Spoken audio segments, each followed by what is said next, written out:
I'm Laura Rodriguez at Finka Table Tap, here to talk to Eileen Andrade, the chef just named as Zagat's 30 Under 30. We're here to learn all about the dishes, all about the cocktails. Take a look. Tell me about Finka Table Tap. How did this concept come about? We came up with it about a year and a half ago. We had a food truck called Cuban Cube, and it was Latin Asian fusion. We saw the demand was high, so we wanted to make it a brick and mortar store, which is how Finka was born. We added some Korean, Peruvian, and Cuban in the mix. We have craft cocktails, craft beers. So far so good. Everyone loves it. We've been a pretty good hit in the Kendall area.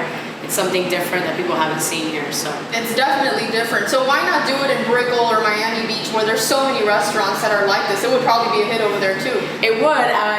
I grew up in the area, so I kind of wanted to give my hood something that I drive 20 miles to go have a nice cocktail in Brickell or the beach. I wanted to bring that to Kendall, and so I think that's why we've been so successful.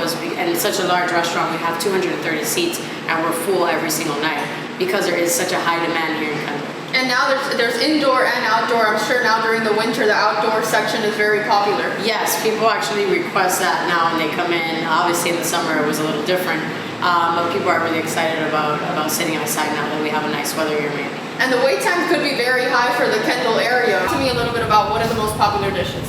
Right now the Korean fried chicken is very popular. It's fried chicken tossed in a sauce that we make here in-house. A little bit spicy. We serve it with cornbread and honey butter. We also have our Cuban fried rice, which is extremely popular. It's fried rice with shrimp, maduros, which is a fried sweet plantain, and pineapple. Comes with a fried egg on top, and people like seeing the fried egg and mixing it all up. And that's probably a good dish for people who might be a little bit weary of trying some of the Korean kimchi, right? Yeah. It's definitely a transition dish, and people who usually haven't come back and ask for it, but I always try to recommend something a little different, like our bibimbap bowl that does bring kimchi. It has a Cuban twist to it, but it does have a lot of Korean aspects to it. And lastly, why this idea of Korean, Peruvian, Cuban fusion?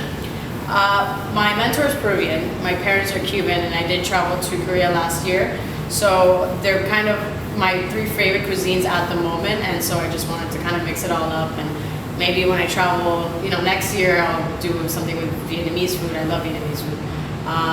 So that right now, those are my three favorite cuisines. And what's next for Eileen Andrade? I mean, you've been named Zagat 30 Under 30, which is a huge honor. What's next for you? It's not going to stop here. Well, hopefully it's not going to stop here. I'm going to focus on Finka for the next year, and I kind of have my next concept in the works, so we'll see. I definitely want to open up another restaurant very soon. Well, we can't say what it is yet. We can't say what it is. Okay, all right. Well, stay tuned for that. And one more thing you need to know about Finka, they have this incredible herb garden. They use a lot of these herbs in their famous cocktails, so make sure to come on down over to Finka Table Tap off of 147th Avenue and Coral Way. Thanks for watching.